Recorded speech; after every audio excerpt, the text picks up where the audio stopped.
Good evening, সবাই কেমন আছেন? আশা করি সবাই খুব ভালো আছেন। তো আর একটা নতুন ভিডিওতে আপনাদের সকলকে অনেক ভালোবাসা।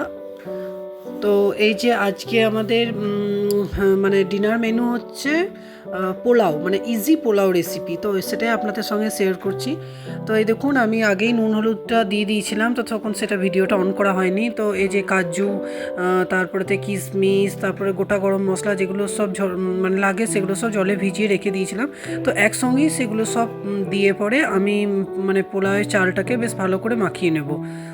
তো আমি এভাবেই করি পোলাওটা, এবং খেতেও খুব ভালো হয়। তো দেখুন, আপনাদের সঙ্গে শেয়ার করছি। এই যে সব একসঙ্গে দিয়ে দিয়েছি, তো লঙ্কাটাও দিয়ে দিয়েছি।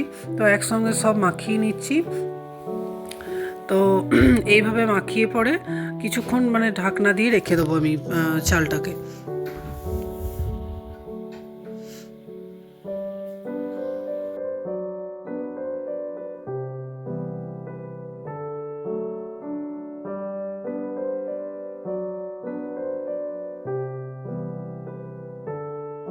তো এই যে চালটা মোটামুটি 20 মিনিটের মতো ঢাকা দিয়ে রেখেছিলাম। তো তারপর চলে এসেছি, এই যে কড়াই গরম করে নিয়েছি। এবার কড়াইয়ে দিয়ে দেবো ঘি। আমি ঘি এবং সাদা তেল দুটো দিয়েই করি, তো সাদা তেলটা তোলা হয়নি, ভিডিও করা হয়নি। তো এই যে ঘিটা দিচ্ছি, বড় চামচের 1 চামচের মতো ঘি দিচ্ছি। তো এরপর ঘিটা একটু গরম হয়ে গেলে পরে আমি চালটাকে বেশ মানে দিয়ে দেবো আর কি। আমি কিন্তু এখন চিনি দিইনি, কারণ চিনিটা দিলে আমার মানে চালটা নাড়তে নাড়তে কড়াইতে লেগে যায়। আপনারা হয়তো অনেকেই চিনিটা দিয়ে দেন আগেই, কিন্তু আমার মনে হয় চালটা মানে কড়াইয়ে নাড়তে নাড়তে লেগে যায় আমার, সে কারণে আমি চিনিটা একটু লাস্টের দিকে দিই। তো এখন চিনি না দিয়ে চালটাকে আমি বেশ করে মানে ভালো করে ভেজে নেবো আর কি।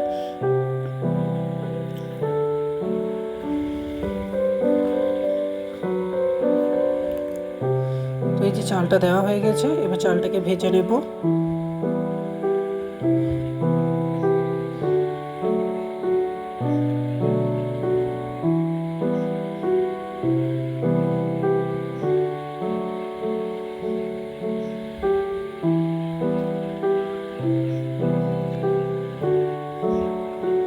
গ্যাসের পাম্পটা আমি অনেকটাই কমিয়ে দিয়েছিলাম, কারণ চালটা মানে ভাজতে ভাজতে মানে লেগে যায় ওই জন্য, সেই জন্য আমি গ্যাসের পাম্পটা কমিয়েই করছিলাম। তো এই দেখুন, প্রায় 15-20 মিনিটের মতো আমি মানে 15 মিনিটের মতো আমি চালটা নাড়িয়েছি। তো চালটা নাড়ানোর পর এবার আমি চালটাতে মানে গরম জল দিয়ে দেবো আর কি। মানে সবসময় রান্নাতে তো গরম জলটাই ব্যবহার করতে হয়, আর এইসব রান্নাতে তো বটেই। তো সেজন্য আমি গরম জল করে রেখেছি। আর দেখুন কালারটাও কি সুন্দর এসেছে। আমি কিন্তু হলুদই দিই, আমি কোনো রকম রং ইউজ করি না পোলাওতে। তো এই যে কালারটা দেখুন খুব সুন্দর এসছে না? তো এবার আমি জল ইন্ডাকশানে গরম করে রেখেছি, তো সেই জলটা আমি দিয়ে দেব। তো আপনারা তো সবাই জানেন যে চালের মানে যতটা চাল তার ডবল জল দিতে হয় পোলাওয়ে। যদি আমি 2 কাপ চাল নিয়েছি, তো আমাকে 4 কাপ জল দিতে হবে, এরকমই পরিমাণ। তো আমি সেই আন্দাজ করে জলটা দিয়েছি। তো হয়তো বা আপনারা মনে করছেন যে অনেকটাই জল হয়ে গেছে, কিন্তু না, আমি আন্দাজ করেই জলটা দিয়েছিলাম, এবং পোলাওটিও আমার বেশ ঝরঝরে হয়েছিল। তো এই দেখুন, আমি লাস্টে জলটি দেওয়ার পর তারপর আমি চিনিটা অ্যাড করছি। তো তাহলে আমার লাগার ভয়টাও থাকবে না। তো এবার চিনিটা অ্যাড করে একটু নাড়িয়ে আমি ঢাকা দিয়ে দিয়েছিলাম। তো এবার চলে এসেছি চিকেনটা হাজব্যান্ডই করছিল। তো এই যে পেঁয়াজগুলো একটু বড় বড় করে কেটে সেখানে কাজু, আমন্ড, তারপর আদা, লঙ্কা এগুলোকে সব একসঙ্গে পেস্ট করে নিয়ে সেই পেস্টটা দিয়েছিল, আর সঙ্গে দিয়েছে জিরে গুঁড়ো আর কাশ্মীরি লঙ্কার গুঁড়ো। তো এইগুলোকে ভালো করে মিক্সড করে নিচ্ছে। আর রসুনটা আজকে বাড়িতে ছিল না, সেজন্য রসুনের পেস্ট কিনে আনা হয়েছিল, তো ওই রসুনের পেস্টটাও দিয়ে দিল।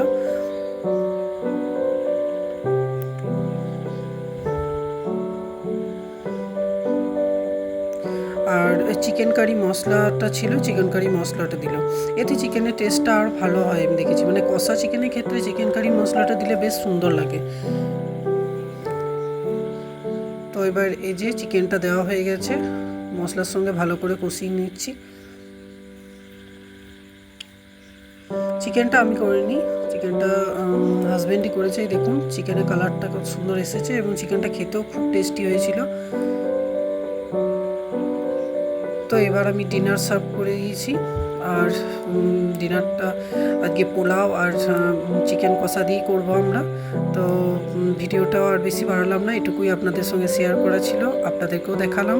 তো আজকে ডিনারটা পুরো জমে গিয়েছিল আমাদের বৃষ্টির ওয়েদারেতে, মানে বাইরে বৃষ্টি হচ্ছিল, তার সঙ্গে পোলাও চিকেন কষা। তো যাই হোক, আর ভিডিওটা বেশি বাড়ালাম না, এটুকুই রাখলাম। তো সবাই ভালো থাকবেন, সুস্থ থাকবেন। আর ভিডিওটা কেমন লাগলো সেটা অবশ্যই আমাকে একটা কমেন্টের মাধ্যমে জানাবেন। আর চেষ্টা করব নেক্সট ভিডিও আবার দিতে। তো বাই বাই, গুড নাইট।